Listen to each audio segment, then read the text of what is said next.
ஆம்பளைக்கு சொர்க்கத்தில் இடமேதும் கிடையாதம்மோ.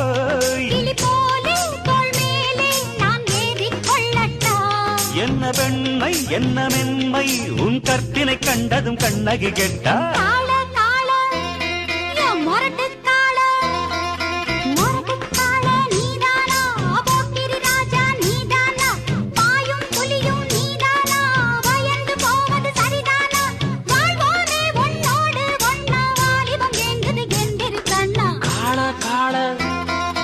முரட்டுக்காள